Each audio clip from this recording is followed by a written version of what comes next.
If you lead people, you've probably experienced this. You suddenly feel like you're doing everybody's job, reviewing work, fixing mistakes, answering questions, stepping into problems your team should handle. And eventually you say, honestly, I'll just do the work myself. Sounds practical, but every time you step in too quickly, you don't just solve the problem, you train your team to depend on you.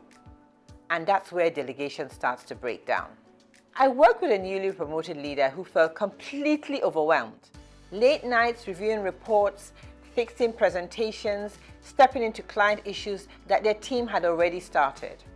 When we talked about delegation, they said, I've tried delegating, but it always comes back wrong. So they kept stepping in, redoing the work, fixing the mistakes. But over time, something subtle happened. The team stopped trying to solve the problems themselves. Not because they couldn't, but because they had learned eventually the leader would take over. And without realizing it, the leader became the center of every decision. This is where many leaders get stuck, because delegation isn't about tasks, it's about behavior. Your behavior as a leader shapes how your team thinks and takes responsibility. Before becoming a leader, success looks like this. You solve problems, you deliver results, you do excellent work, but leadership shifts the rules. Now success looks like what your team can do without you. And that adjustment can feel uncomfortable because the habits that made you successful before are often the same ones that make delegation difficult. Now here are 3 delegation traps. Number 1, perfectionism. If I want things done properly, I'll do it myself. But protecting quality this way limits your team's growth. Before stepping in, ask yourself, is this about quality or just about my preference? Number 2, speed pressure. Delegation feels slower at the start as stepping in feels efficient.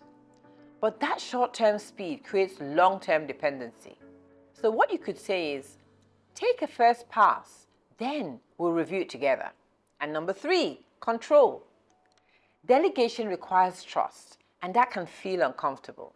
Without that space, teams don't develop independence. Instead of giving the answer, ask, what do you think we should do?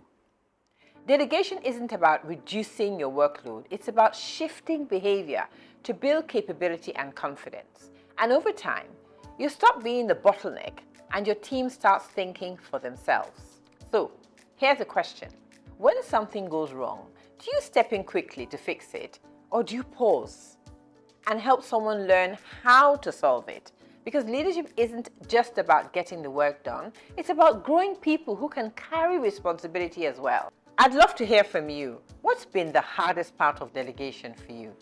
Letting go, time pressure, trust? Share in the comments. If you enjoy practical leadership insights like this, subscribe to Coaching Topics with EZ.